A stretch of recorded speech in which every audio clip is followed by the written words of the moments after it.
أعوذ بالله من الشيطان الرجيم بسم الله الرحمن الرحيم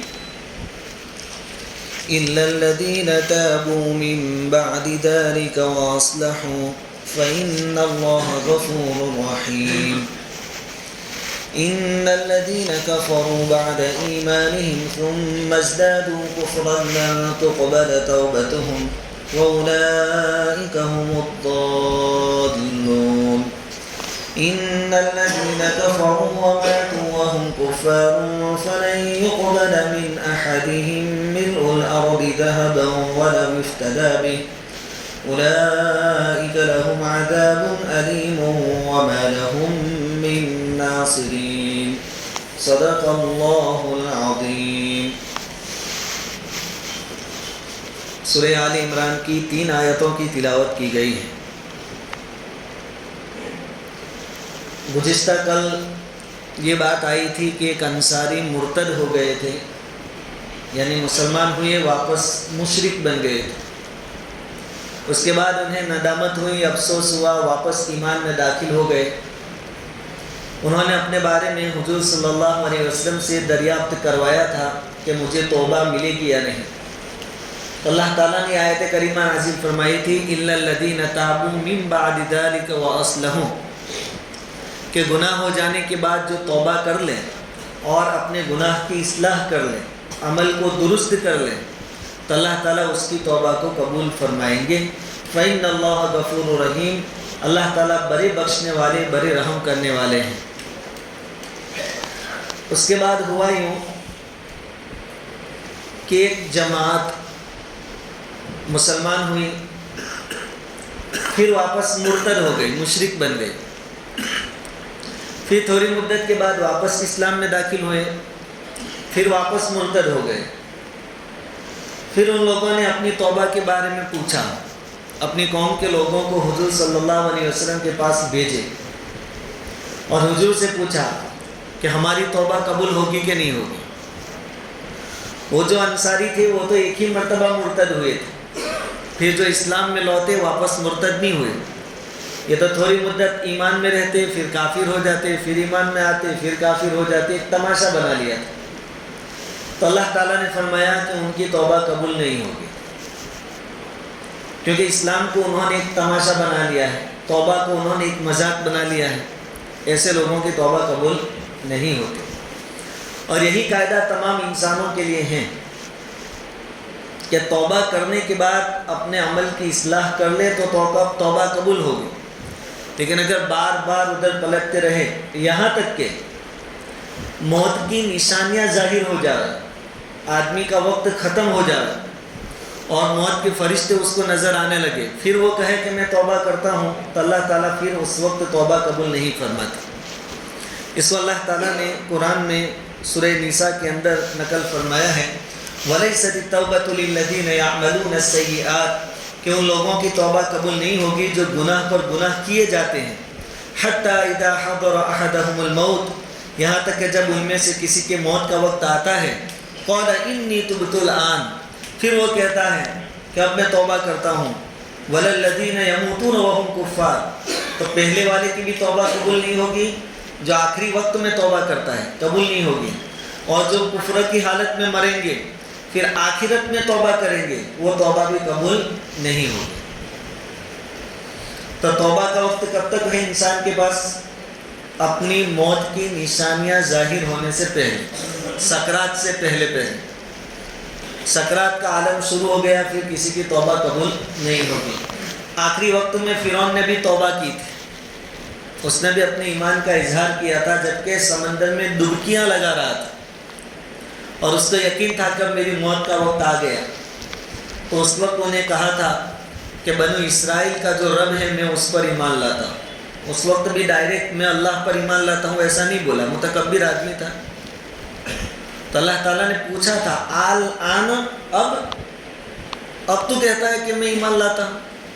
وقت عصیت من قبل، اس سے پہلے دنیا بھر کی نافرمانیاں کر چکا، اب سب دیکھ لیا کہ فرشتے کیا ہوتے ہیں اور میری کیا حالت ہونے والی ہے. اب اندازہ آ گیا، تب کہتے کہ میں اسلام قبول کرتا ہوں، کہا کہ اب قبول نہیں ہوگا. تو تو اللہ تعالیٰ نے ان آیتوں میں وہ جو جماعت تھی جو کبھی مرتد ہو جاتی، کبھی ایمان لے آتی، کبھی مرتد ہوتی، کبھی ایمان لے آتی، اللہ تعالیٰ نے فرمایا کہ اب توبہ قبول نہیں ہوگی، اور بعض معاملات میں ایسا ضروری بھی ہو جاتا ہے کہ ان کی توبہ قبول نہ کی جائے. جیسا کہ ایک آدمی تھا نضر بن حارث، یہ بڑا شرارتی آدمی تھا، مشرک تھا، سردار تھا، اس نے بڑے پریشان کر رکھے تھے مسلمانوں کو. اسی طرح دوسرا ایک آدمی تھا عقبہ بن ابی معیط، اس نے بھی بہت حیران کیا تھا مسلمانوں کو. یہ دونوں غزوہ بدر کے وقت پکڑے گئے. تو آپ کو معلوم ہے کہ 70 قیدی فدیہ لے کر چھوڑے گئے تھے، لیکن ان دونوں کو حضور نے معافی نہیں دی تھی، ان کی گردن ماری گئی تھی. کیونکہ جن کی فطرت میں فتنہ ہوتا ہے، بھائی بچھو جو ہوتا ہے نا، اور اسی طرح ڈسنے والے جو زہریلے جانور، وہ بھوک لگی ہو تبھی ڈستے ہو ایسا نہیں ہوتا، ان کی فطرت ہے، بغیر ضرورت کے بھی ڈستے ہیں. کچھ انسانوں میں بھی ایسی فطرت ہوتی ہے، کہیں نہ کہیں فتنہ لاتے رہیں گے. تو ان کی توبہ حضور صلی اللہ علیہ وسلم نے قبول نہیں فرمائی تھی، اور دونوں کی گردن غزوہ بدر کے بعد مار دی گئی تھی. تو اللہ تعالیٰ بھی فرماتے ہیں کہ توبہ کو تماشا بنا رکھا ہے، تمہاری توبہ قبول نہیں ہوگی. تو سکرات کے وقت توبہ قبول نہیں ہوتی، اور جو کفر کی حالت میں مر جاویں ان کی بھی توبہ قبول نہیں ہوتی.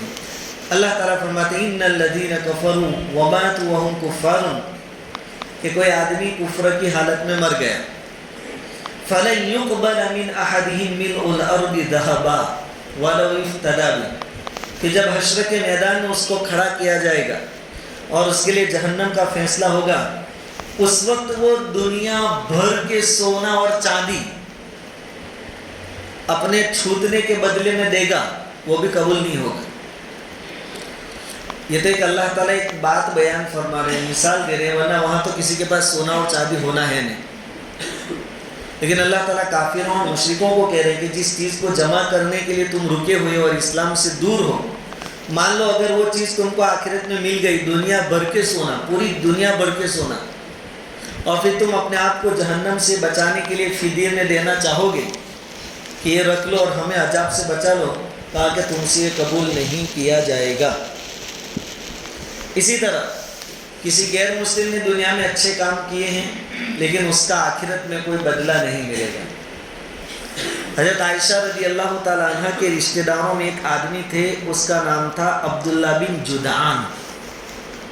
یہ قبیلہ بنو تمیم کا آدمی تھا، مشرک تھا، لیکن بہت سخاوت والا آدمی تھا. کوئی بھی مہمان جو شہر میں آتا، اس کی دعوت اس کے گھر پہ ہوتی. ایسے لوگ ہوتے ہیں، بھائی کوئی بھی مسافر آوے ہمارے وہاں سے ٹفن آئے گا. یہ ایسا آدمی تھا، مشرک تھا، اور اپنا ہو پرایا ہو، جان پہچان والا ہو، اجنبی ہو، کوئی بھی. اسی طرح شہر میں، سٹی میں کوئی بھی پریشان حال ہو، اس کے دروازے اس کے لیے ہمیشہ کھلے رہتے تھے، اور بھوکوں کے لیے لنگر کھانے چلاتا تھا. بلکہ حدیث میں تو یہاں تک آیا ہے کہ اس نے اتنی بڑی ایک دیگ بنائی تھی کہ اس پر چڑھنے کے لیے سیڑھی چاہیے تھی. اجمیر گئے ہوں گے تو دیکھی ہوگی دیگ، اتنی بڑی دیگ اس میں روزانہ کھانا پکتا تھا، غریبوں، مسافروں، فقیروں کو کھلانے کے لیے. ان کے بارے میں حضرت عائشہ رضی اللہ تعالیٰ عنہ نے حضور سے پوچھا تھا کہ حضور اس کے اتنے اچھے اعمال تھے تو اس کی مغفرت ہو سکتی ہے، یا اس کی نیکیاں جو ہے اچھے کام آخرت میں کام آ سکتے ہیں؟ حضور صلی اللہ علیہ وسلم نے فرمایا کہ نہیں. اور کیوں نہیں؟ کیونکہ اس نے ایک دن بھی ایسا نہیں کہا. حضور فرماتے ہیں کہ ایک مرتبہ بھی ایسا نہیں کہا اس نے کہ رب اغفر لی خطیئتی یوم الدین، کہ الہ العالمین قیامت کے دن میرے گناہوں کو معاف کر دینا. یعنی قیامت پر اس کا یقین نہیں تھا. اب جب قیامت پر یقین نہیں تو آدمی مسلمان نہیں، اور جس کے پاس اسلام نہیں، آخرت میں اس کی نیکیاں اس کو کوئی فائدہ نہیں دے گی. علماء میں یہ بحث ہے کہ کچھ عذاب ہلکا کیا جائے گا وغیرہ وغیرہ، لیکن اکثر علماء فرماتے ہیں کہ کوئی فائدہ ہوگا نہیں، دنیا میں اللہ تعالیٰ اس کا بدلہ دے دیں گے. اب اس سے ظاہر ہوتا ہے کہ کل قیامت کے دن پوری دنیا بھر کے سونا رکھنا اپنے چھٹکارے کے واسطے، اس سے آسان چیز اللہ تعالیٰ ہم سے مانگ رہے ہیں کہ زبان سے میرے کلمے کا اقرار کر لو اور اپنے آپ کو سرنڈر کرا دو اسلام کے سامنے. لیکن لوگ سمجھتے نہیں، پھر اس دن آفر کریں گے کہ سونا چاندی لے لو، ہمیں چھوڑ دو، یا ہمیں دنیا میں ایک دن جانے کا، واپس جانے کا موقع دے دو، ایک دن، ایک ذرہ برابر ہم نافرمانی نہیں کریں، لیکن پھر وہ موقع ان کو نہیں ملے۔ تو پھر اسلام میں ایسی کیا چیز ہے کہ لوگ قبول نہیں کرتے تھے؟ حضور صلی اللہ علیہ وسلم جب پیدا ہوئے، دنیا میں تشریف لائے، تو آپ کی پیدائش کی خوشی میں ابو لہب نے اپنی بادی کو آزاد کر دیا تھا، اتنے خوش تھے ابو لہب نے حضور کی پیدائش کی خوشی میں اپنی بادی، جس کا نام تھا ثوبیہ،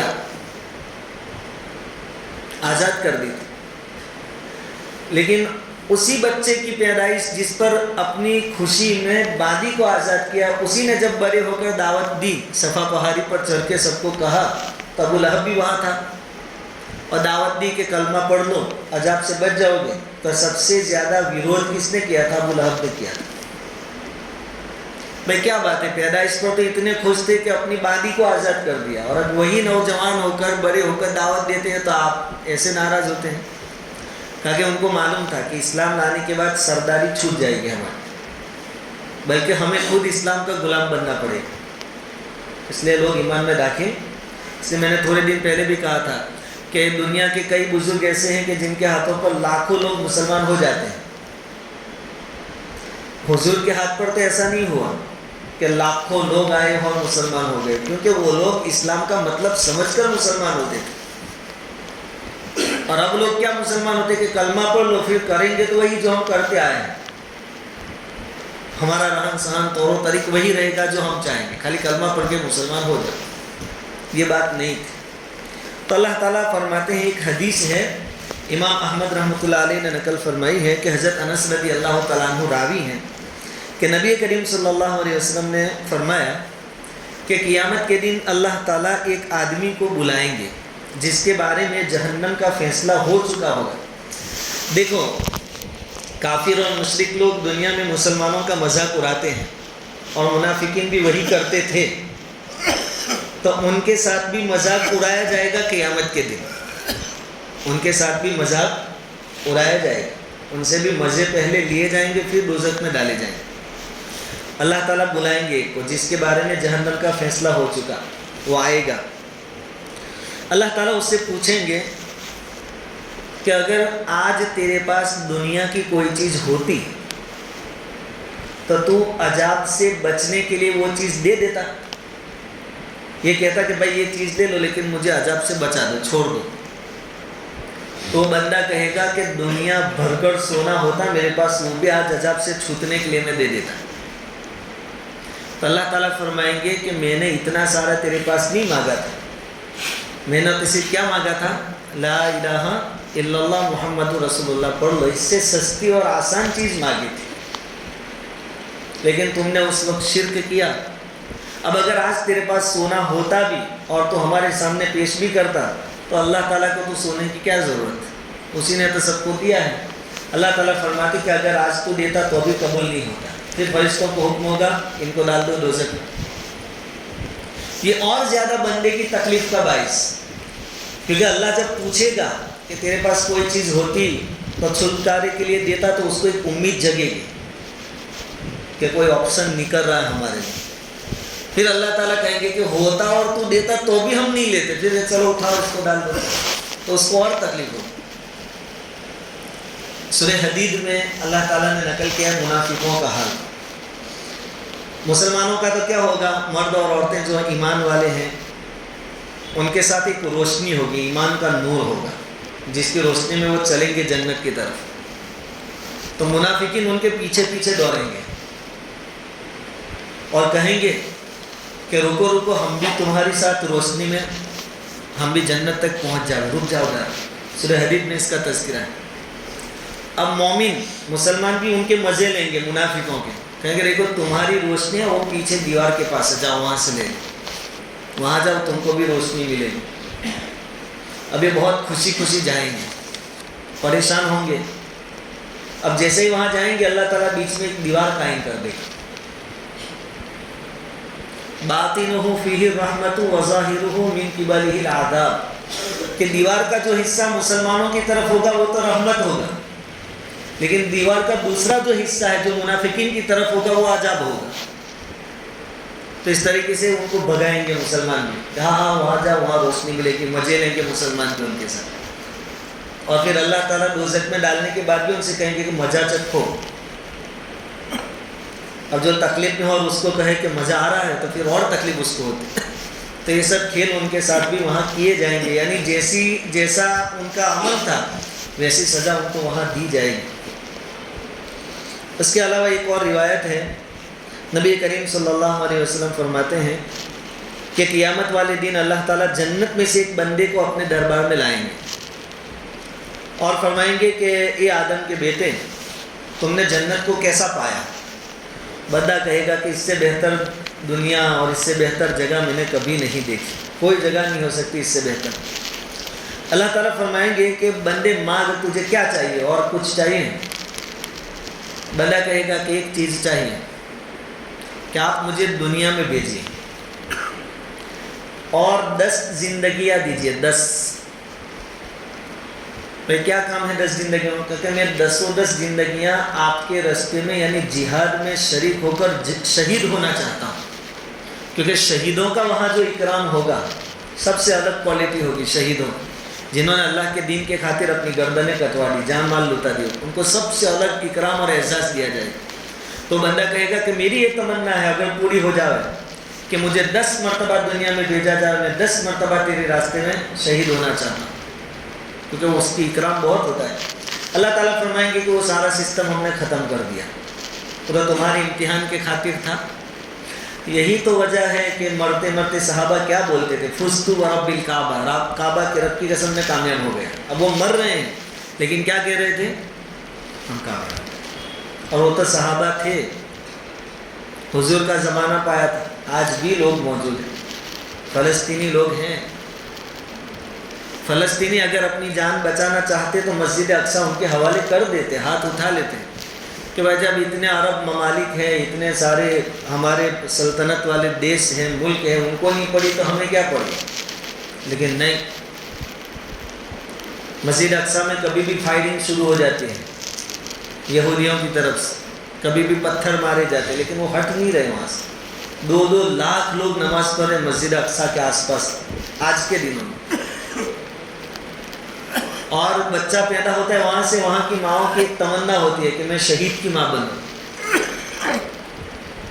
اور کئی واقعات یہ جو جنگ چل رہی ہے اس کے درمیان پیش آئے کہ وہ کہہ رہے تھے کہ یہاں لاشیں کئی دنوں سے پڑی ہوئی ہے لیکن بدبو نہیں آ رہی, خوشبو پھوٹ رہی. اور یہ شہید لوگ قیامت کے دن اسی پوزیشن میں اٹھیں گے کہ ان کے جسم سے خون نکلتا ہوگا. یہ بہت مبارک عمل ہے کہ جنتی جنت میں جا کر اس کی تمنا کرے گا کہ میں تیرے راستے میں شہید ہونا چاہتا ہوں. اللہ تعالیٰ فرمائیں گے کہ یہ سب نظام ختم ہو گیا. اللہ تعالیٰ پھر ایک دوزخی کو لائیں گے, فرمائیں گے کہ ابن آدم کیسا لگا دوزخ میں, جگہ کیسی ہے؟ کہے گا کہ اس سے بری کوئی جگہ آج تک میں نے دیکھی نہیں تھی. اللہ تعالیٰ فرمائیں گے کہ کیا تو اپنے چھٹکارے کے لیے زمین بھر کر سونا دے سکتا ہے؟ وہ کہے گا کہ ہاں میں دے دوں گا, مجھے مہلت دو, میں کماؤں گا اور زمین بھر کر سونا تمہارے سامنے لا کر رکھ دوں گا. اللہ تعالیٰ فرمائیں گے کہ تو جھوٹا ہے, میں نے تجھ سے اتنا زیادہ نہیں مانگا تھا, صرف کلمہ مانگا تھا, ایمان والی زندگی مانگی تھی, وہ تو نے نہیں دی تو سونا کیسے دے سکتا ہے؟ اللہ تعالیٰ فرمائیں گے اٹھاؤ اس کو پھینک دو. تو ان 2 آیتوں کے اندر ان لوگوں کے بارے میں اللہ تعالیٰ نے بیان فرمایا کہ جنہوں نے توبہ کو ایک مذاق بنا رکھا ہے, اللہ تعالیٰ فرماتے ہیں ان کی توبہ قبول نہیں ہوگی. اور مفسرین فرماتے ہیں کہ یہ 2 آیتیں یہود اور عیسائیوں کے بارے میں بھی ہیں کہ انہوں نے, یہودیوں نے عیسیٰ علیہ السلام کا انکار کیا یعنی کفر کیا, اور پھر حضور کا بھی انکار کیا تو کفر میں اور بڑھے. پہلے ایک نبی کا انکار تھا, پھر دوسرے نبی کا انکار. اور عیسائیوں نے حضور صلی اللہ علیہ وسلم کا انکار کیا اور اپنے کفر میں بڑھتے رہے اور اپنے کفر پر جمے رہے. اللہ تعالیٰ ان کی توبہ قبول نہیں فرمائے اگر اسی پوزیشن میں مر گئے تو خلاصہ یہ ہے کہ مرتد اگر سچی پکی توبہ کر لے تو توبہ قبول ہوگی, لیکن توبہ کو ایک کھیل اور تماشا بنا لے تو پھر ایسے لوگوں کی توبہ قبول نہیں ہوگی. اب اس کے بعد ایک آیت ہے, 4تھا سپارہ شروع ہوتا ہے.